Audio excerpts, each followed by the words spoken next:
Thiruvananthapuram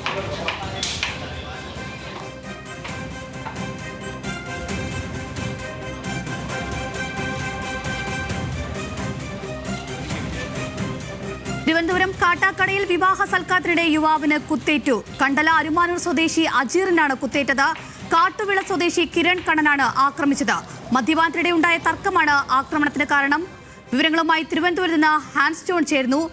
Hans, എപ്പോഴായിരുന്നു ഈ ആക്രമണം ഉണ്ടായത്? ഈ ആക്രമണത്തിന് പ്രേതമായ കാരണം എന്തെന്ന് വ്യക്തമായിട്ടുണ്ടോ? എന്തൊക്കെയാണ് ലഭിക്കുന്ന വിവരങ്ങൾ?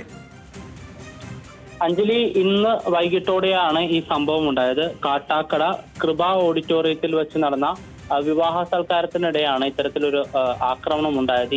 ഈ ഓഡിറ്റോറിയത്തിന്റെ പിൻഭാഗത്ത് വെച്ച് ഈ കുത്തിയ വ്യക്തിയും തമ്മിൽ മദ്യപാനത്തിൽ ഏർപ്പെടുകയായിരുന്നു. ഈ സമയത്ത് ഇവർ തമ്മിലുണ്ടായ തർക്കം ഇത്തരത്തിലൊരു ബിയർ കുപ്പി കൊണ്ട് ഇദ്ദേഹത്തിനെ അതിക്രമിക്കുന്ന രീതിയിലേക്ക് കടക്കുകയായിരുന്നു. ഈ പ്രതിയായിട്ടുള്ള കിരൺ കണ്ണൻ, ഇദ്ദേഹം അജീറിനെ ബിയർ കുപ്പി ഉപയോഗിച്ച് കഴുത്തിൽ കുത്തുകയായിരുന്നു. ഇദ്ദേഹത്തിന്റെ കുത്തേറ്റ അജീറിന്റെ കഴുത്തിൽ നിന്നും സാരമായ രീതിയിൽ രക്തം വാർന്നു. ഇദ്ദേഹത്തെ പിന്നീട് പ്രാഥമിക ആരോഗ്യ കേന്ദ്രത്തിലേക്ക് മാറ്റുകയും തുടർന്ന് നില ഗുരുതരമായതിനെ തുടർന്ന് ഇപ്പോൾ മെഡിക്കൽ കോളേജിലേക്ക് മാറ്റിയിട്ടുണ്ട്. ഇവർ തമ്മിലുള്ള മുൻവൈരാഗ്യമാണ് ഇത്തരത്തിലൊരു സംഘർഷത്തിലേക്ക് കലാശിച്ചതെന്നാണ് നമുക്ക് നിലവിൽ ലഭിക്കുന്ന വിവരം. പക്ഷേ ഈ പ്രതിയെ പോലീസിന് ഇതുവരെ കസ്റ്റഡിയിലെടുക്കാൻ കഴിഞ്ഞിട്ടില്ല. ഈ സംഭവത്തിന് ശേഷം മറ്റൊരു വാഹനത്തിൽ ഇദ്ദേഹം രക്ഷപ്പെടുകയായിരുന്നു. ഈ കിരൺ രക്ഷപ്പെടുകയായിരുന്നു. പക്ഷേ നിലവിൽ പോലീസ് ഇപ്പോൾ അദ്ദേഹത്തെ രക്ഷപ്പെടാൻ സഹായിച്ച കൂട്ടാളിയെ കസ്റ്റഡിയിൽ എടുത്തിട്ടുണ്ട്. അദ്ദേഹത്തെ ചോദ്യം ചെയ്തു വരികയാണ്.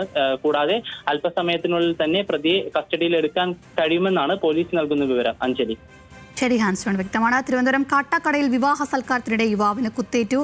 കണ്ടല അരുമാനൂർ സ്വദേശി അജീറിനാണ് കുത്തേറ്റത്. വിവരങ്ങൾ നൽകിയത് ഹാൻസ് ജോൺ ആണ്.